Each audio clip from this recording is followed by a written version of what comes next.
Hey there, I'm Jill Allen, and this is Find Your Fierce, the show designed for women to discover your fierce, unlock an unstoppable mindset, build unbreakable courage, and completely transform how you show up every single day.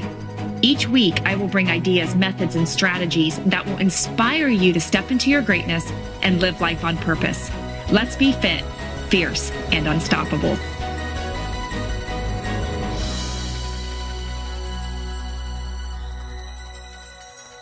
Hey there, gang. Welcome to Find Your Fierce. I'm Jill Allen. I'm so excited that you are here with me as we dive into what's going to be another powerful episode today.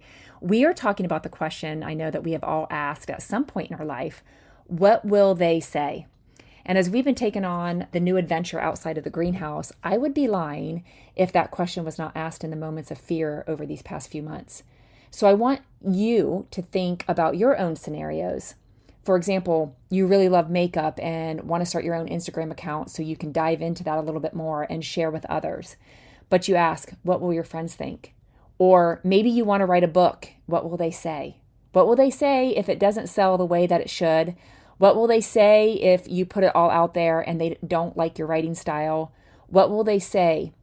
Something we may have asked ourselves way too many times, and I'm going to walk you through what I have found to overcome and push through the fear of what others think and the worry that comes with it about what others may say and think.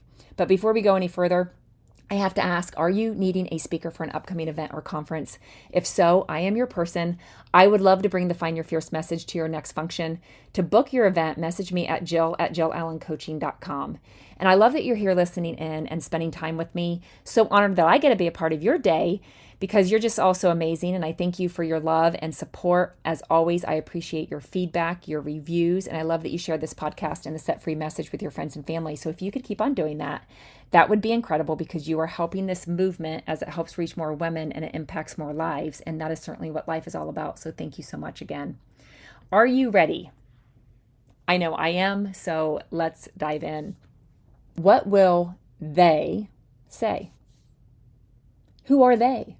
What will they say is often part of this internal self-talk that can keep us sidelined from our dreams. In this podcast episode, we're going to explore who they are. We're going to figure it out and how to get their voices to quiet down and even go mute so that they can get on or so that you can get on with your life and go do big things.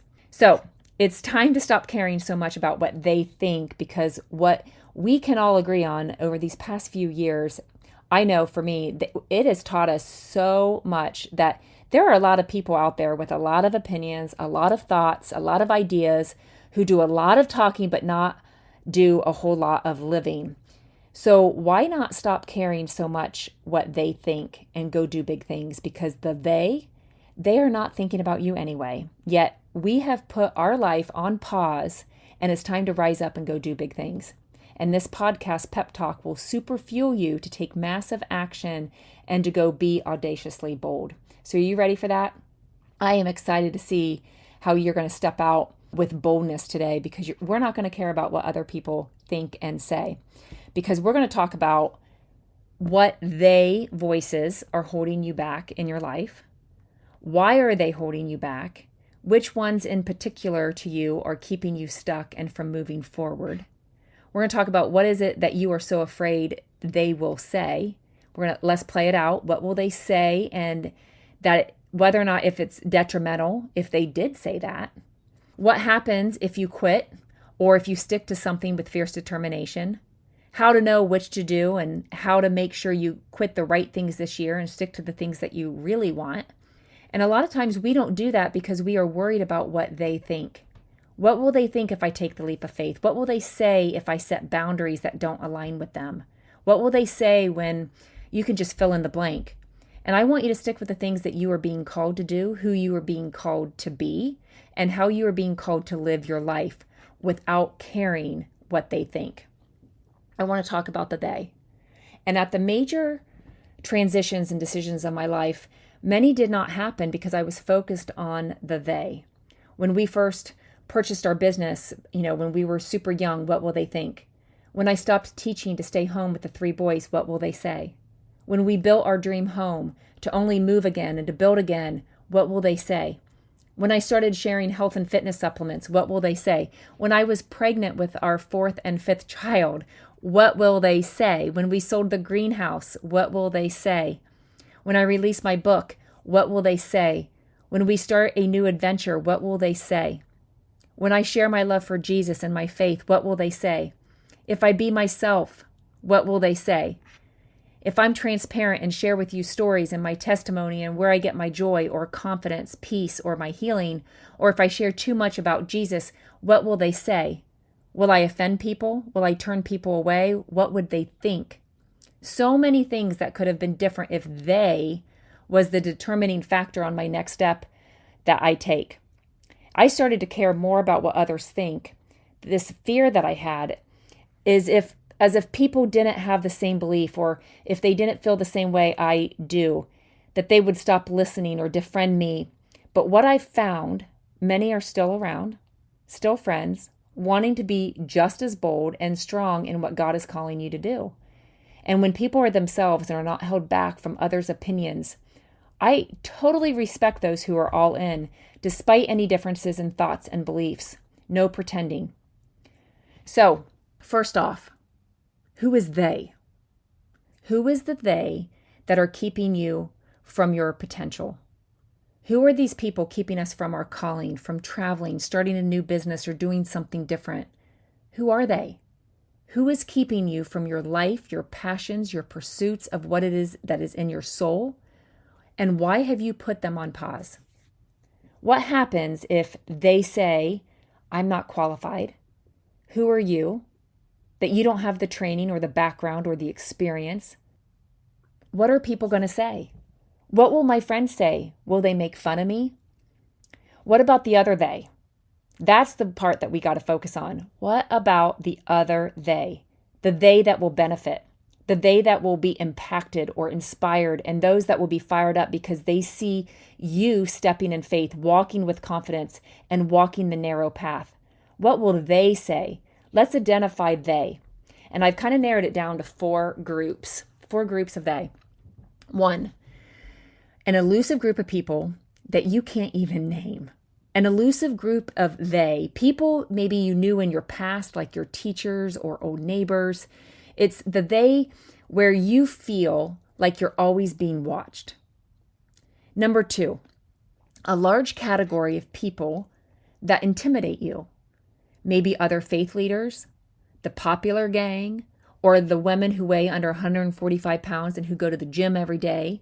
Maybe it's the artistic people who are so creative and gifted and you want to actually get into that yourself, but you're worried about what they may think as you're just a beginner.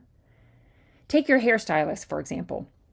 When you see them and you have your hair in a pony again, roots are showing, and you've cut your own bangs. I got to be honest, I may or may not have done that a time or two, but you may think that way when you're like showing up with all the roots and all. What will all the hairstylists think? Or I get this one all the time. My clients, when they see me at a restaurant or baseball or basketball game and they're chowing down on candy from the concessions, or in their plate they have wings and a beer, and they go instantly into defense mode because they are worried about what I'm thinking. So the way we are thinking if we're in judgment mode. So personal trainers, take that as an example. That large category of people that intimidate you are oftentimes the they. Number three, a small group of specific friends, or maybe bullies from back in the day, from 10 years ago. We're feeling self-conscious or burdened by what their circle of friends may be thinking. Let's reflect and pause for a moment and identify them. Why do they have so much power over you? Why are you giving them power in your life when you are probably only loosely related to them through Facebook? So you hold back from living your life because of an acquaintance that you have not probably even seen for years, worried and thinking about what they will say, or, she's a fraud, or there she is all happy again. Who does she think she is? All these thoughts. It's quite fascinating, really, to be attached to these people in our life, this small group of people that you have hung on to from years ago. And finally, and I have worked through the first three, But number 4, what if the they is a collection of your own thoughts of self-doubt, small thinking, and shame? What if the they is a collection of your own thoughts? I have tiptoed around many things in my life because of my own self-doubt and small thinking and shame. Maybe they are your thoughts that need some really deep work and some rewiring. And if you look at all the theys, are they even talking about you? Odds are they're not thinking about you. They're not talking about you. So you got to really ask, are they even really making a big difference? Are you going to give them the right to reign in your life? And let's say they are talking about you in the off chance, or if they even do say something. So what? We can move forward. We can pivot. I've got 3 questions for you. Do you want to live cautiously or courageously? Do you want to make an impact or protect yourself? Do you want to come alive or do you want to live half-heartedly? Do you want to live with your whole heart or your half heart? There is this other element that I want to add to the idea of what they will say, and carrying what they say will take life from you. There's a Hillsong that says, take life, come alive, come alive. I don't know if you guys know it or not, but take life so others take life. When you step into life and stop caring what others say or think, you will be more alive, more magnetic, so childlike and natural, joyful and alive. And when people see that, they will be wanting to explore that for themselves. And that, my friends, that is a beautiful thing. So when you're taking care of yourself and doing the work to live differently and to follow the narrow path, I want to encourage you that you are not just doing it for you, you are doing it for others that see it is possible for them too. We've identified who these people are. Being afraid or intimidated because they might talk about you or that they might judge you. And we can't trust our feelings. I might feel like eating a tub of ice cream, but it doesn't mean it's a good thing, right? It's not that it's the best thing or what it is that I actually want.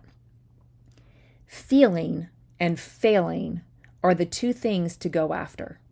And if you're good at feeling, you'll stop self-sabotaging. And if you're good at failing, you'll stop procrastinating. And if you're willing to be good at feeling and willing to be good at failing, guys, you can do absolutely anything. If willing to feel and willing to fail, the world, oh my gosh, is like right there in your hand. It's like the world is your oyster. Feeling will give you the resilience and self-awareness. And your increased awareness will give you higher quality thoughts and a better self-concept, enabling you to see yourself capable of things far beyond your previous emotional limitations or emotional intelligence.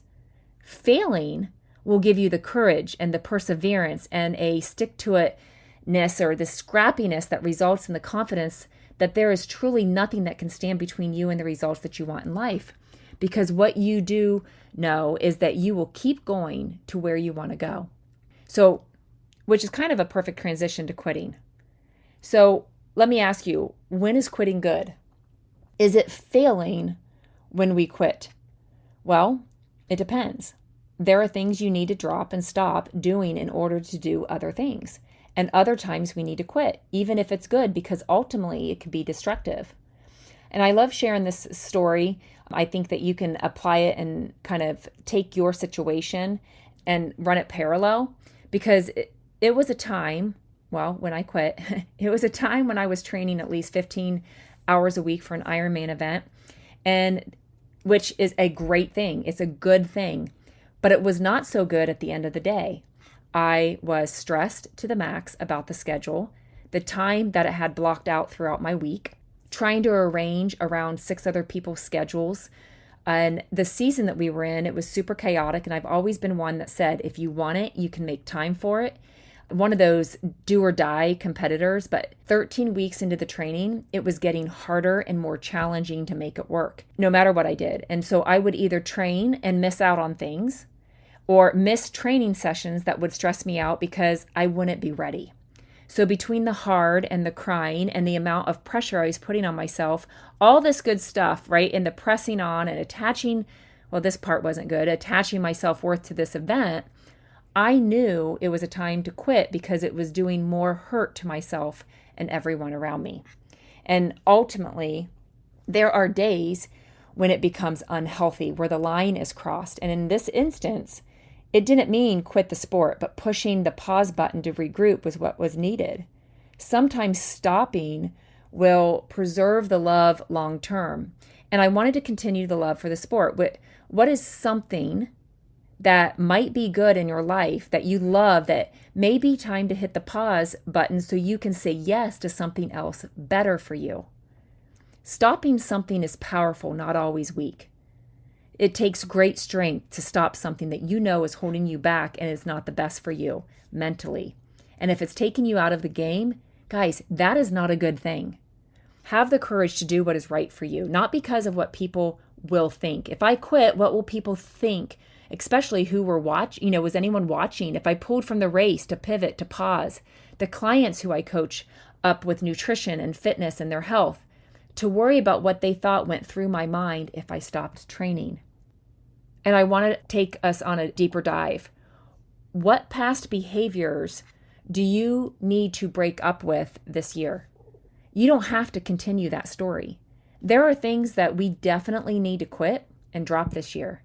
It may be any negative vibes, or maybe it's a sloppy bedtime routine, or it's your stinking thinking. Maybe it's the chaos and the clutter in your life, or you call yourself this hot mess and you wonder why your life looks like that too. Because you have spoken that out over your life. There are these past things that we need to quit, to divorce, to break up from, to say that was the old me. The new me doesn't accept or stand in alignment with those things now. On the flip side, okay, let's talk about how to stick to what you want. And I'm going to share with you 5 things that will help you continue to fight through the what will they say, think, and do for what you truly want in your life. Number 1, increase self-trust. Learning to trust yourself and respect yourself is pivotal to change. And one of the ways to build that confidence is to show up and to do the hard things outside of your comfort zone. Number 2, have a higher standard of integrity. And I'm sure you have a high standard of integrity, but I got to ask, to yourself? Personal integrity is keeping your word to yourself. We can simply do that by saying, this is who I am and this is what I do now. And I am someone who keeps these promises. Think about stepping into that self-concept. 3, start telling a different narrative about what they say. You are making up the story in your mind anyway, so it might as well be a good one. 4, put more value on what God says. What does He say about you and what He wants for you versus what they say and the onlookers that are not living your life? You are living your life. Live it for the audience of one. 5, stop worrying about how you look doing it and just do it. Stop worrying about not being polished or perfect enough or not being good enough or not skinny enough, not pretty enough, not smart enough, not cool enough. Whatever your not enough is, go do it anyway. Just go live, go all in. They aren't thinking that anyways. So this is your time to shine. This is the day that you can drop the old, step into the new, that you are standing right now on this edge of greatness and the best is yet to come. I so believe that. Man, I'm fired up. I'm excited about what will come from you by letting go of what people say. Before we hop off here, I have a quick announcement. If you are wanting to start your health and fitness journey and need some guidance and accountability and ready to do something about it, join us in the Fit and Fierce Sisterhood. And if you're wanting even more fire in your day, there is so much for you to do so. You can follow me on Instagram. Keep up to date with all that is going on. My new book, Set Fire, is set to release March 27th, so stay connected. Yet in the meantime, snag a copy of my book, Set Free, on Amazon. Join us on the upcoming retreats or hiking adventures, or join our Hawaii mission trip team that we are going to Kauai in June. Or if you're wanting to do your own road trip, you can hop in our Sprinter van that sleeps up to 5 and hit the open road. Be sure to go to JillAllenCoaching.com for all updates and join the Just Breathe Facebook group. We would love to connect with you, as positive connection is so game-changing.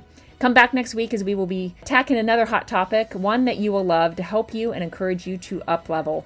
Thanks so much for joining me today, and I pray that I filled your heart with joy. If you could let me know before hopping off here, that would be incredible. Subscribe, share this episode link on your social media if you felt encouraged or inspired, as we all know someone that can benefit, and I would love it if you would give some feedback and a review as well.